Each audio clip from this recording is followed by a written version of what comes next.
I have today ordered to Vietnam forces which will raise our fighting strength from 75,000 to 125,000 men almost immediately. People have got to know whether or not their president's a crook.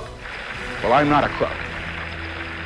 We did not, repeat, did not trade weapons or anything else for hostages, nor will we. I did not have sexual relations with that woman, Miss Lewinsky. Brownie, you're doing a heck of a job. The FEMA director's working 24 hours. Every second term gets one. Greatest hits in the second term, according to Paul Gigot, right there. How does President Obama avoid the second term? Chris, we're going to get into that in a little bit. But first, let's talk about the election. Katrina vanden Heuvel, let me bring you in first from The Nation. You know, a lot of polling showed the president was going to win this coming into the last day. But I think a lot of people were very surprised by how sweeping the victory was in the battleground states in the Electoral College. Well, I think you saw an ascendant coalition. The rising American electorate of Latinos, African Americans, women, working people. And I think you also saw, George, an element of fairness, two visions competing. You're on your own, Jack, which is what Mitt Romney, the 1%, walking, talking 1% put out there, and President Obama, who said, we're in this together. So you saw in Ohio, the most important state, President Obama, Sherrod Brown, now returned to the Senate, speaking to issues of fairness, speaking about the role of the auto industry rescue, the role of government. These are important issues. And then on the other side, you had a Republican Party, a discredited brand with a shrinking base, out of touch with the values that seem to be moving very quickly in this country. So when you talk about this Senate coalition, let me bring this to Paul Gigot. Was this a race that Mitt Romney could have won, or is demography make it impossible? No, of course he could have won. I mean, he only lost by 100,000 votes in Ohio. He only lost by less than that in Florida, I believe the final 70,000. So this was a lot closer than Katrina suggests that it was. I think what you saw is that what $100 million worth of unanswered ads, attack ads from May through July can do to an alternative candidate. Mitt Romney ran as a biographical candidate fundamentally. I'm a businessman who knows how to create jobs. What the Obama campaign did was systematically destroy that biography. And you saw that he never recovered from the summer. In the exit polls, it showed that Mitt Romney still had a net unfavorable rating, and he only broke even on the economy. He barely got it up above into the positive range in the last 48 hours or so. Well, but in the exit polls, it actually was a net unfavorable. So the electorate that turned out never really warmed at all to Mitt Romney. So I think this was more about a flawed messenger than a flawed message. There are problems with the immigration position of the Republican Party. We can talk about that. But fundamentally, Mitt Romney never made the sale. And there was one other thing that's stunning. You looked at the economy, and the exit polls still blamed George W. Bush for the economic problems, 53%. And Mitt Romney never separated himself from George Bush. I wanted to get to Greta, but one follow-up right here. You talk about that period from April to August, where Mitt Romney was outspent in all the battleground states. Some second-guessing going on. Should he have reached into his own pocket and spent his own money there? Well, if he wanted to win, clearly they needed to respond somehow, and they didn't. And that was a strategic mistake by the campaign. He got beaten. You know, he just plain flat got out and got beaten. They completely ignored the Hispanic vote. They never seemed to have any effort to bring the Hispanic vote into the tent. You know, that was a huge mistake, and he's feeling it. It was not such a huge margin. I don't think electorally it was a huge margin, over 100 votes in the Electoral College, probably how about 120? That's a pretty big one. Yeah, oh, no, that's huge. No, that's huge. But if you look at the popular vote across the country, it was not that big. The president clearly won. House got extra, Senate got extra, the Democratic Party won, but it was not such a huge resounding. You know, we have a lot of problems facing this country, the fiscal cliff being one of them that's descending upon us. But the president won. Governor Romney's campaign didn't do as good a job, and they certainly didn't do anything about the Hispanic vote. One of the other big things the president's team did, Congresswoman Edwards, is this organization throughout the battleground states. Not only did they get this coalition of the Senate, but they made sure they made the most of every single voter out there. Well, they did. I mean, they had a huge get out the vote operation, but that was turned on for a very long time. I mean, in really going after low propensity voters, making sure that you could actually pull together that coalition of women. The president won, Latinos, the president won, African Americans, the president won. The president actually won the middle class, and I think it was actually a decisive electoral college victory, and frankly, the popular vote as well. I mean, when you look at Florida, the difference between, you know, a Bush win in Florida of 500 237 votes and an Obama win in Florida of 74,000 votes. It was a pretty decisive victory for Democrats across the board, House and Senate. I mean, even in the House, we picked up, seven seats, and so that's not enough to take the majority. But it's really pretty clear, I think, that the public got the president's message. He got it across, and he got his voters Congressman out. Schock, one group that the congresswoman left out there is young people under 30. They also went heavily towards President Obama. You're a little bit over that right now, but what lesson does your party have to take away from all this? We got to do a better job with young people. We got to do a better job with women. But the group that we really have to zero in on, I believe, is the Latino community, a group that really should be voting for Republicans to the degree we take a leadership role on the issue of immigration. And I think it makes sense for Republicans to get out front on immigration because it's a broke government program. And who better to fix a broken government program than the Republican Party? It shouldn't take 8 years on the average to figure out whether or not you qualify to become an American citizen. I think George W. Bush was trying to do that pre-September 11th. I think it's unfortunate that our party, when we controlled the entire process, didn't do more on the issue. I'm disappointed the president in his first 4 years, despite a pledge to do so, didn't put forward a comprehensive immigration proposal. And I think the mandate that came out of this election after $2 billion being spent, and we get the status quo, the mandate is to work together. We still have divided government, and the American people are expecting us to work together. I don't think this was not a status quo election. This was a decisive win for a different set of values.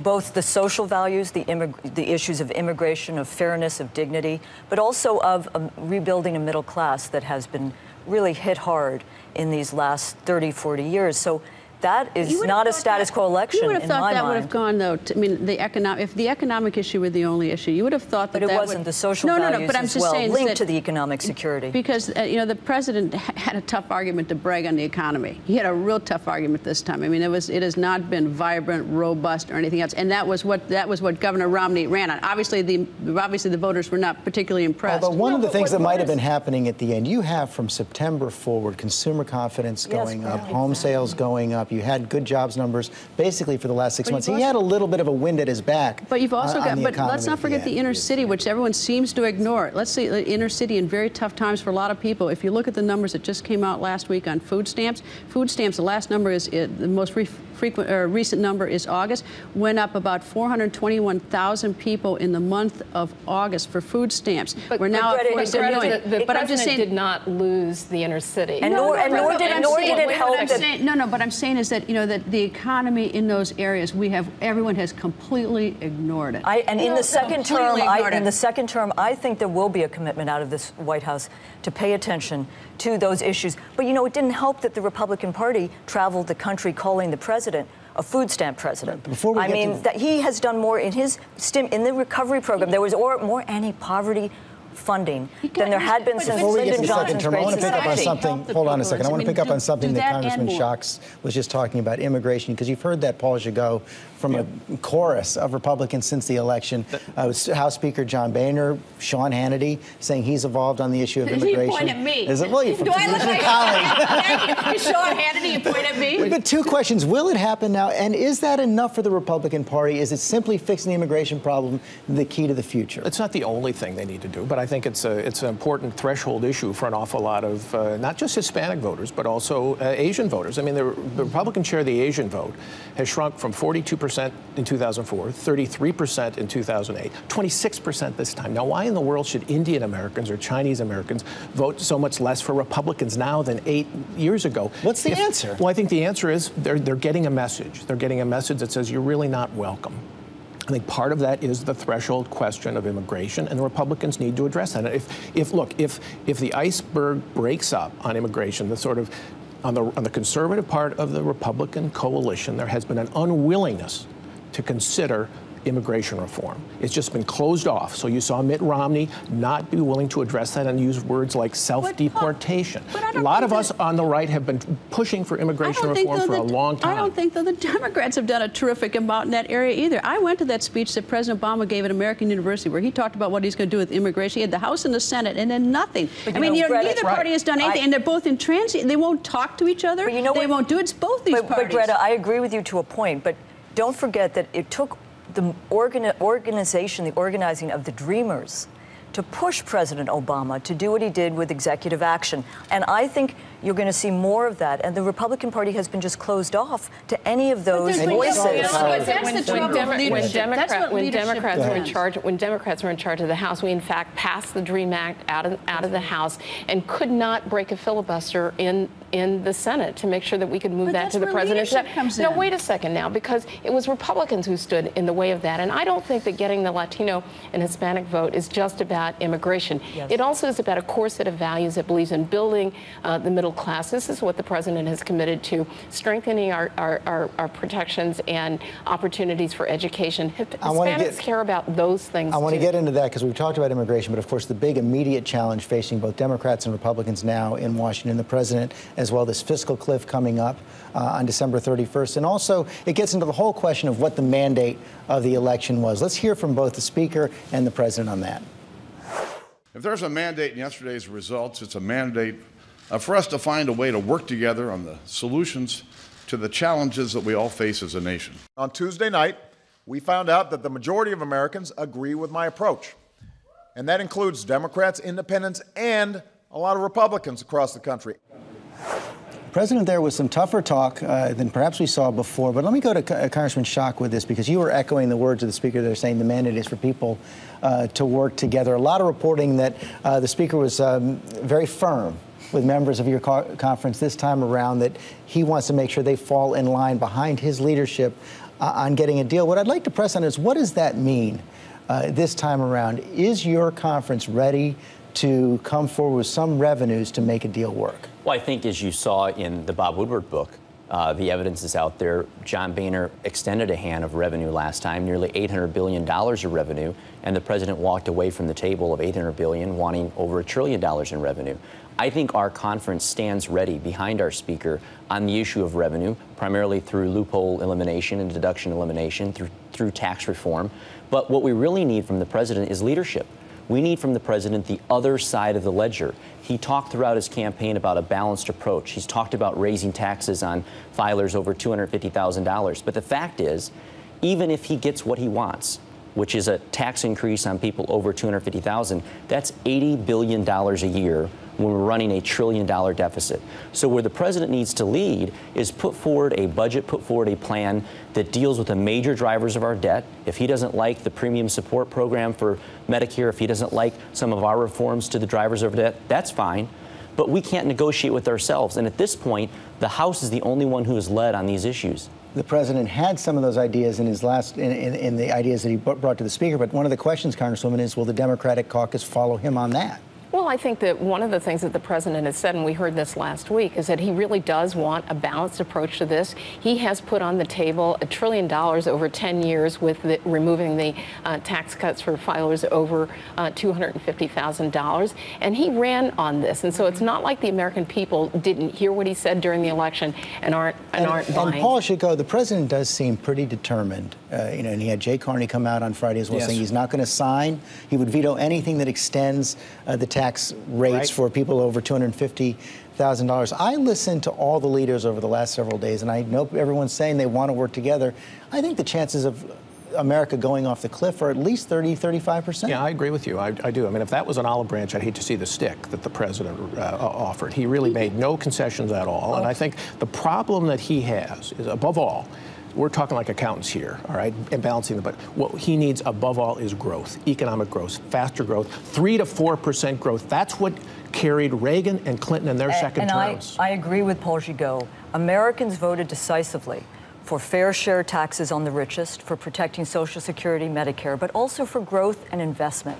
You cannot get growth and investment with the spending cuts as they are laid out in the grand bargain. And certainly not the sequester. And certainly not the sequester. So I think part of the problem we're having, George, is the fundamental assumptions overriding this entire discussion. Senator Murray said that we have a big debt and deficit problem. No, we don't. We have a big public investment and jobs problem. We do. And we are not, let me just, last point, we are not Greece. Wait a second. Austerity, if you believe in evidence-based politics and economics, you look at what is going on in Europe, and austerity, which we may have American style in this country if we proceed the way we are doing, has led to economic pain, has led to killing growth, and debt and deficits. It's my turn on this. And you know what I don't understand? How the American people have let all these members of Congress, the Senate, and the President off the hook. We're now going to go off the fiscal cliff. No, it's not a now. We've known about this since at least July of last year. And all they've done is absolutely nothing. Nothing could get done during the presidential campaign. Yes, it's not possible. But that's the deplorable thing,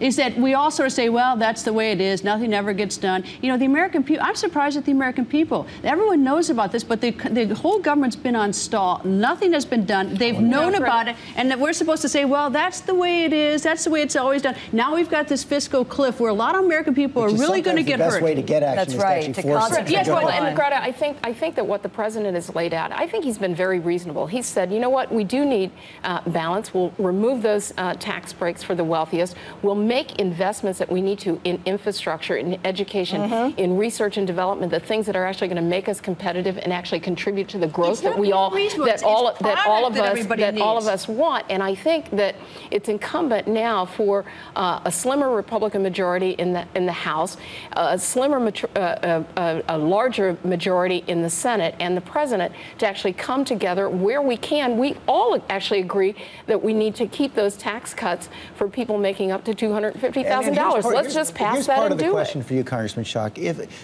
I think there's some bipartisan agreement that closing loopholes would be a way to go, to raise revenue. The problem has been the math of that you can't get enough to actually fill the hole by simply closing loopholes and deductions for the wealthy. Well, I'm glad you bring up math, because once again, we've heard about, the president's plan to raise taxes on wealthy individuals as a means to deal with our debt crisis.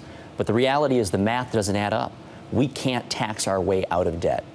Okay, that's the fact. And so whether we have to deliver a calculator to the White House in order to get a budget from him that works, I'm not willing to go along with a straight-up tax increase that the president wants, okay? But even if he gets what he wants, if he's going to lay out a balanced approach, it needs to be balanced.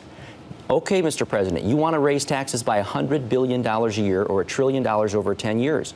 We're running a $1 trillion deficit every year.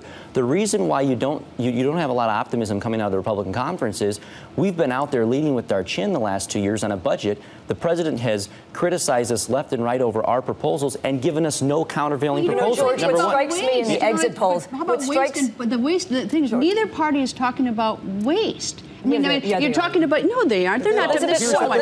Waste is everybody wants to talk about waste. It's a culture. It's a culture. It's part of the culture. What strikes me is, if you look at the exit polls, voters, majority of voters, didn't say deficits were their main concern. It was about jobs and growth. You can't cut your way to growth. So you can't tax your way to growth either. But a tax cut has never built a bridge or helped with the deteriorating infrastructure of this country. I think you put people to work, and my proposal is you don't let spending cuts kick in until you have unemployment of 5 to 6%. Then you have a healthy country growing, and then you turn to the issue of recovery of debt and deficits.